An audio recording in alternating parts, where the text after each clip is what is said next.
Bharatiya Janata party जिस तरह से ईडी और सीबीआई के पीछे छुप करके राजनीतिक लड़ाई लड़ना चाह रही है, मुझे लगता है कि उसे अब बंद कर देना चाहिए। चुनाव की घोषणा हो चुकी है और जनता के बीच में फैसला होगा इसका। जहां तक समन की बात है, ये पहले दिन से सबको पता है कि ये राजनीतिक महत्वाकांक्षाओं से प्रेरित भारतीय जनता पार्टी का समन है। भारतीय जनता पार्टी के दबाव में ईडी सीबीआई समन भेजती है। ईडी के समन को बार बार मुख्यमंत्री जी की तरफ से कहा गया कि भाई ये इल्लीगल है। उनसे सवाल पूछे गए, उन्होंने आज तक उसका जवाब नहीं दिया। उसके बाद ईडी कोर्ट में गई कि नहीं, हमारा जो है समन जो है वो लीगल है। अरविंद केजरीवाल कह रहे हैं इलीगल है। कोर्ट ने उस पर सुनवाई की, अरविंद केजरीवाल जी को जमानत दे दी। कोर्ट में सुनवाई चल रही है। उसके बाद भी इतनी बेचैनी क्यों है बार बार ईडी का समन भेजने के लिए? अब एक नहीं, एक दूसरा भी समन भेज दिया। कोर्ट के अंदर फैसला तो होने दीजिए।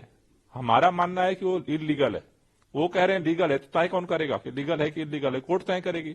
कोर्ट का फैसला आने दीजिए।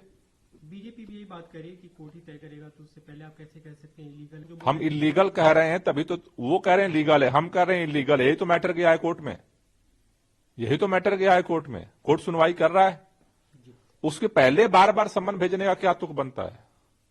बीजेपी की तरफ से यही कहा जा रहा है कि अभी कोर्ट में मामला है और आप लोग जो बोल रहे हैं कोर्ट से राहत मिल गई, वो तो समन का पालन न करने के मामले में राहत मिली है। कोर्ट ने अभी तक ये नहीं कहा कि मतलब इसमें आपको राहत मिली, आपको ईडी के सामने जाना चाहिए ना जाना चाहिए। कोर्ट ने क्या कहा है? कोर्ट ने क्या कहा है?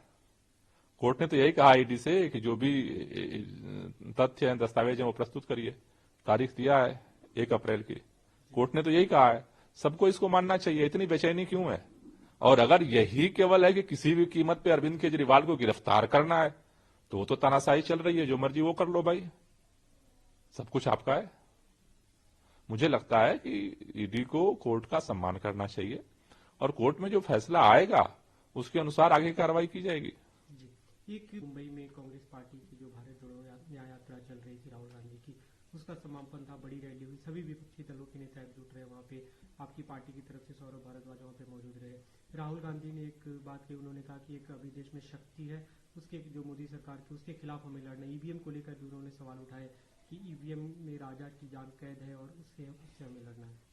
देखिए, एक तरफ पूरे देश के अंदर भारतीय जनता पार्टी तानाशाही को स्थापित करने के लिए चुनाव लड़ रही है और दूसरी तरफ इंडिया गठबंधन में पूरा देश, कल आपने देखा कि एक साथ मुंबई में इकट्ठा हुआ था। इस तानाशाही के खिलाफ पूरा देश खड़ा हो रहा है। मुझे लगता है कि कल जिस तरह से मुंबई के अंदर एकजुटता के साथ इस तानाशाही के खिलाफ आवाज उठी है, ये आगे और मजबूती के साथ बढ़ेगी और